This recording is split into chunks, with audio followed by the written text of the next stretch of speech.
Hey guys, it's been a long time. Mostly because of Netflix. Is that an episode of Better Call Saul?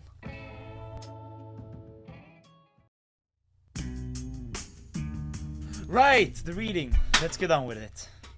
Who Am I is a fan-written sequel by yours truly to the extremely popular My Little Dashie, which you should have all read by now, especially considering that this is a direct follow-up. So without further ado, let's get right into it.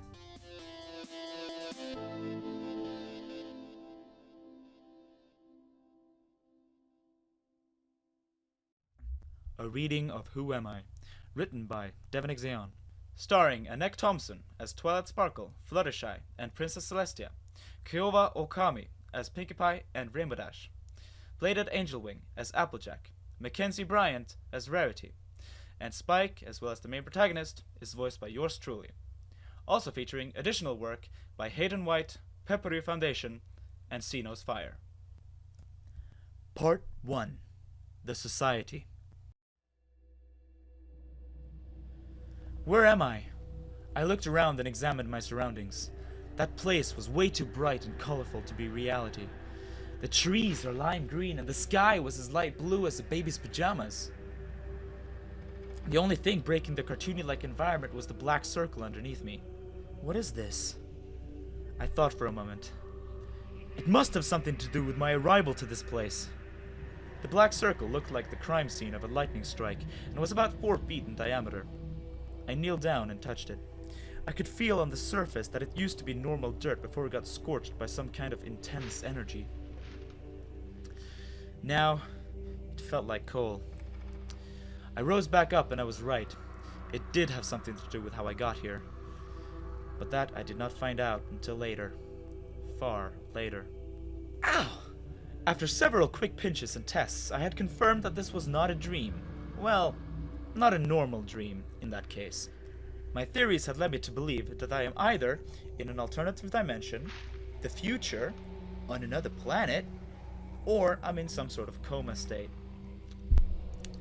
The so-called lightning strike that must have brought me here had given me a memory loss. I could not remember anything about my past, not even my own name.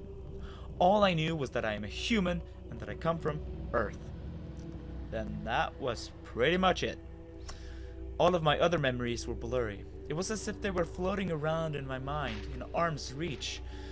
But yet I couldn't find the force or strength to grab them. For most of the memories, it was hard to tell if they were even true or not. I took a moment to redeem as much information as I could, but an hour later, my situation had not changed.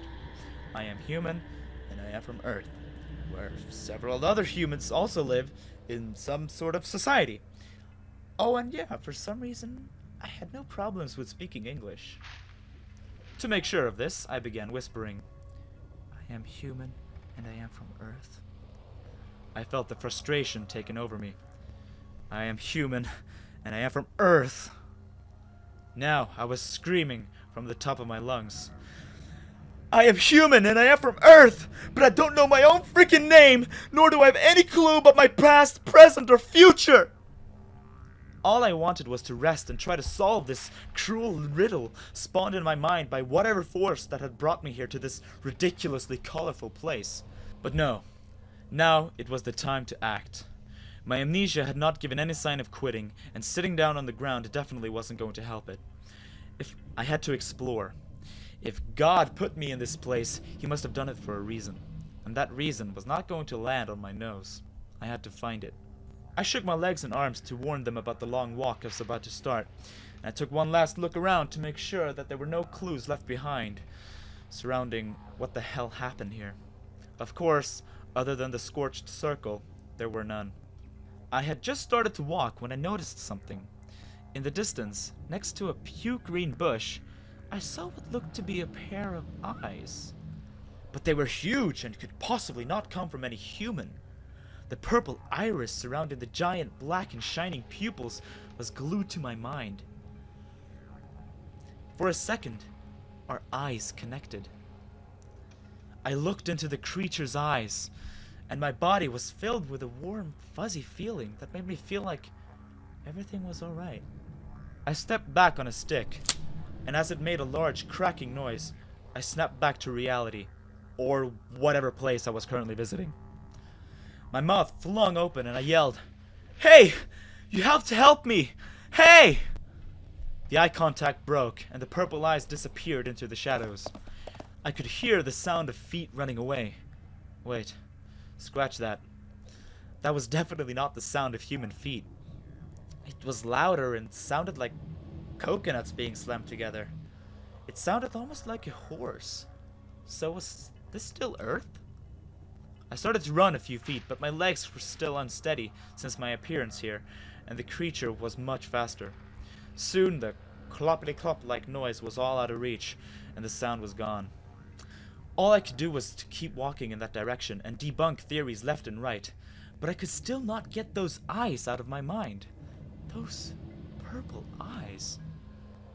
At least now I had a memory that I could be 100% sure happened. Or did it? I started to study my memories once again, comparing those from Earth and the one that was much clearer as my own eyes had just witnessed it. I apparently knew what a horse was, so I studied that a bit further. Maybe I had to experience my memories for myself to be able to remember them. But all of my memories from Earth were blurry. Did they even happen? Or was that a dream and this is reality? The only real connection between Earth and this place in my memories was now horse. Or at least the sound of a horse running. I was lost, that was for sure. I had no idea where I was, and now I was in an unknown place within an even larger unknown place. This was also confusing. I thought for sure I was going to lose my mind. Then I saw the light. Was I dead? No. This felt too real to be the afterlife. The light I saw was far in the distance. Could that have been the end of this so-called forest? I started to run again. This time, I was faster compared to my poor chase earlier, which meant that I had recovered at least a little bit. Just as I thought I had been through a complete recovery, my disoriented coordination got the best of me, and I tripped into the grass. The energy from my speed made me tumble around for about 20 feet before I finally stopped inside of a bush. I took a moment to look for any injuries, but I was feeling fine. My legs? Clear. My hands? A bit dirty, but clear. My stomach? Clear. My head? Dizzy, but no injuries detected. Clear. I allowed myself to get up, but now the light was gone. I turned around 360 degrees, but for nothing. All I saw was trees, trees, and even more trees. This world was playing with me. I was nothing but a rag doll in their sadistic play with life and death. So far, I must have been playing my cards right, since I was still alive. I looked back and saw my skid marks that marked which direction I had come from. I then turned 180 degrees in an attempt to pinpoint towards where I was running in the first place, to where I had seen the light. All there was a big tree. A very big tree, to be exact. It covered up a large portion of my view, so I took a few steps to walk around it. The light was there.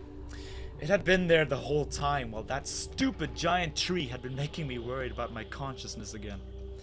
A good choice would be to climb it to get a better view, but I was in no good physical condition to perform that task, so I started walking towards my goal, which was the light that now grew larger. As I came closer, the light expanded. What had only been a white dot before was now a large light beam, covering my eyesight from left to right in front of me, as the size kept expanding. The white light slowly exchanged into more details. I could now see green grass, much lighter than the moss from this tight forest. As I took my first step onto the light green meadow, I could immediately feel a warm breeze coming from my left. I looked at that direction and I saw a brown dirt road. While the dirt road had become my new goal to reach, I looked around. All in sight was meadows as far as my eyes could reach, no matter how much I narrowed them. I also saw a few mountains in the distance, but for them it was too late. Their dirt road. was first to be noticed, and my mind was focused on it. Dirt roads don't come naturally. They're man-made. That means that there must be intelligent life in this world. Maybe humans. Or maybe more of those purple-eyed creatures. But they could also just be mutated horses. The fact that the creature ran away from me doesn't necessarily give it human characteristics. It could have just been animal instincts. My feet were now walking on the dirt road. My thoughts had carried me away as I didn't even notice my arrival to the road. But I didn't complain, and I kept walking. I was feeling a lot better now, but I didn't want to run because of the simple fact that I did not trust this place. Those purple eyes may have looked friendly and given me that fuzz and warm feeling, but I couldn't just assume it to be a friend. After all, I didn't know anything about the creature apart from those capturing eyes and the horse-like galloping sound. It might have a stinger, razor-sharp teeth, claws, or maybe all of the above. That was when I saw the second man-made object. A few hundred feet away, I saw the back of a sign. I quickly ran up to the sign and walked around to see what was on the front of it. There it said, with a clear black text on the wooden sign, "The Everfree Forest, 1 mile." There it was. A perfect display of the English language, using the alphabet invented by humans, such as myself. That debunked all theories of me being on a different planet. That just left me with the options, an alternative dimension, the future, or me being in a coma state. I was really excited that that place might have had humans, but even that clear-as-water proof of English using intelligent creatures weren't enough to prove humans. Another animal could be the superior alpha in an alternative universe speaking English. Any kind of creature could be the population in a dream caused by a coma. Another animal could have evolved and developed the intelligence required to take over the Earth in the future and learn English. I took a moment to donate myself a well-earned slap straight to the face. I was being an idiot. Of course this place has humans. I can't possibly be the only human here, I was thinking. That used to be my theory. Used to be. Right about 22 minutes later, I discovered man-made item number 3. This made the sign look like a single drop of whipped cream on this giant, mysterious cake. It was a town, a village. It was right there. It could not be a hallucination. It was just too real. Whatever creature that made that sign must live somewhere in that village. Every single instinct in my body told me to scream for help and run into the village like a crazy fool. But my body couldn't find the courage to do so. There was something about this village that made me nervous. The buildings, all so colorful, looked different. They awoke my memories of buildings on Earth, but not skyscrapers or any regular townhouses. These reminded me of old buildings from the 18th century from books that I've read. Books. That was a new memory. As I entered the old village, I noticed how dead it really was. Either the inhabitants are avoiding me, or it's abandoned. My mind would easily have selected the last option if it weren't for one detail. Far over, in the distance, was a lantern hanging up 10 feet on the wall of one of the buildings. The fuse. It was still glowing. Someone was here, at least today. Is it because of me? But I didn't arrive here until this morning. How could they, in that case, have evacuated so fast? My thoughts were running by. Corrected. I did not redeem consciousness until this morning. I might have been here for days, or my entire life. What do I know? I bet it has something to do with that purple-eyed creature. But why would they evacuate for the simple reason of me showing up? It doesn't make sense. They must be hiding in their homes. I randomly picked a building and started to knock on its door. No response, of course. I was being stupid. If they were hiding from me, why would they respond? A smart thing to do would be to say something such as, "I am friendly," or "I come in peace." But I just couldn't find the courage to say anything. It was too nervous. I may have a memory loss, but I had never by far been this nervous. Everything there was strange. I couldn't trust anything. Any time now a monster can show up and attack me from nowhere. was my excuse. It was a pretty good guess. It was around house number 7 that I heard a noise. Something being knocked over on my far right. I looked, and I saw them. I could recognize them anywhere, anytime, and there they were, staring at me for the second time. Those purple eyes. The feeling of being safe and comfortable showered over me again. This time, it was an entire head peeking forward from behind the corner of a building. Was it the same pair of eyes from before? Yes, there was no doubt in my mind. I could see it in her eyes, her personality. Magic. I had been doubting the magic part the whole time since seeing her eyes for the first time, but seeing her personality in her eyes one more time made me sure of it. This was her.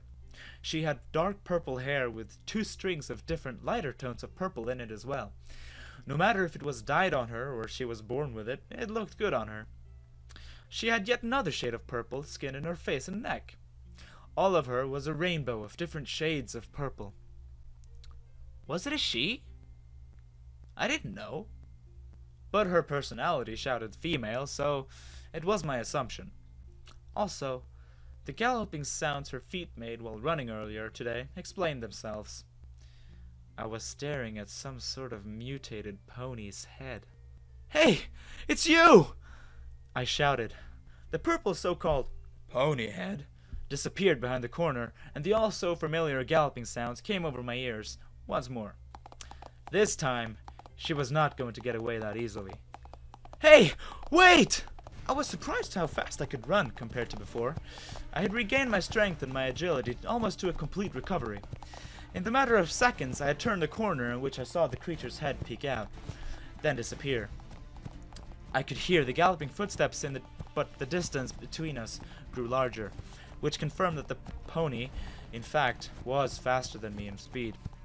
The galloping sounds of legs, hooves, whatever, working hard to escape, was intense as it led me to take sharp turns behind and around buildings. My legs were under hard pressure too, but I just couldn't give up on my possibly greatest clue to how I got here. The pain in my legs and my exhausted chest reminded me that I'm still alive and that I needed to rest. I was seconds away from giving up the chase when the sound stopped. It did not fade out as if the pony slowly got more air between us. No, it just stopped. I took the opportunity and stopped as well to catch my breath and collect my thoughts together. I had learned about myself that I have astonishingly great stamina, speed, and endurance. This chase was long as I looked around and finally realized that I was no longer in the center of the village where buildings were lined up next to each other. No, the wild chase had led me through parks, across meadows, and lawns. Now I found myself in an open area which, compared to the center of this town, the distance between the buildings were a lot greater. I had almost no idea to where the creature went, since the distance between us was just big enough for me to not see which building she had disappeared inside. Because other than a few buildings in this area, there was no other place to hide. Since I had to start somewhere, I chose the building closest to me. A giant tree with windows and a front door. If this was on Earth, I would have been flabbergasted at that astonishing creation and design. But the cartooning setting this world provided had left me used to seeing unbelievable things. The treehouse looked like a library, with books lined up in the windows and a small sign in front of the house with a book on it. If the creatures live in these buildings, which I was now led to believe, the myth about having humans in this village would be pretty much dead by now. I walked past the wooden sign with the book on it and approached the door. Making the same stupid mistake as before, I knocked on the door as if someone running away from me would happily fling open the door with a smile. Well, as suspected, no one answered. I knocked one more time. Still no reply. I couldn't help the feeling of being stared at from the windows, but when I looked, no one was there. I looked at the windows one more time before I finally decided to move on to the next house. I turned around and started to walk away from the so-called library. I had only taken a few steps on my way when the unbelievable occurred. The door behind me flew open, and instead of a gentle greeting, I was met with 2 hooves charging me from behind. One of the hooves wrapped itself around my neck, and the other one covered up my chin and mouth. My scream was transformed into a muffled, pathetic squeak by the hoof covering the lower half of my face. I could only watch as the great force of the purple hooves pulled me inside the library against my will. My body landed on the hard wooden floor with a thud. My head got a pretty good hit from the push too, and I was less confused and feeling dizzy. I could see as the creature quickly slammed the door shut, locked it, and then looked over at me. I shook my head in an attempt to faster process what was going on, and as I started to get up, I was charged at by the purple creature once more. I had no match against the weight of the at least 300-pound heavy creature. It was a quick victory as she wrestled me back down to the floor, and with the help of her hooves, she held me down in a firm and steady grip. Before I could say anything in my defense, she interrupted me. No one can hear you, so there's no point in screaming. She spoke. She could talk. I was stunned as my brain couldn't produce a single word. The English dictionary was simply not enough to describe what was happening before my very eyes. She looked at me for a few seconds, waiting for a response, but then spoke again. How much do you remember? She asked me, but I simply wasn't listening. My brain was still in process mode, trying to compress the happenings in this very library. I could see the bookshelves being lined up along the walls inside this giant tree, and even noticed a bed on top of a few shelves on the second floor. This must have been where she lives. Her home. Tell me how much you remember! She was now almost shouting. My eyes moved on to my attacker. This was the first time I could take a good look at her entire body. Her entire body was the same shade of purple as her face, and her tail's colors perfectly matched those from her mane. Yes, indeed, this was a pony. Or at least a very close cousin.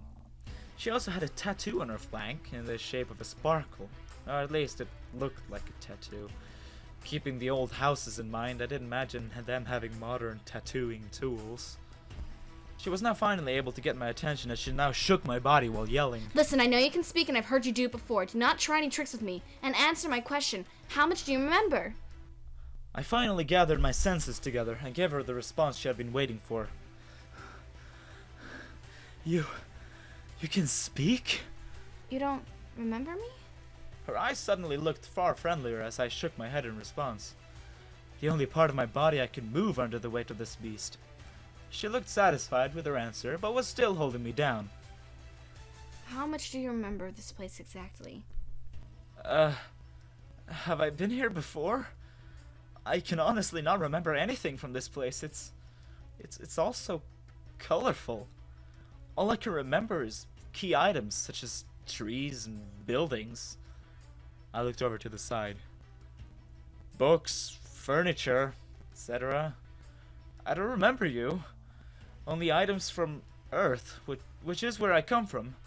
Because I do, right? Earth does exist, doesn't it? The purple pony stepped off of me, finally, and reached out a hoof to help me get up.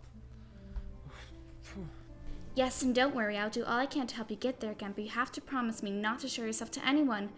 They would not be too happy about seeing such a strange character around here. Do we have a deal? I got up and agreed to the offer. I normally would just run for my life, but it was her eyes again. I could just trust them somehow. So, is there more of your kind here? Oh, please, call us ponies. I mean, that's what we are. How rude of me. I'm Twilight Sparkle. And you are? Sparkle?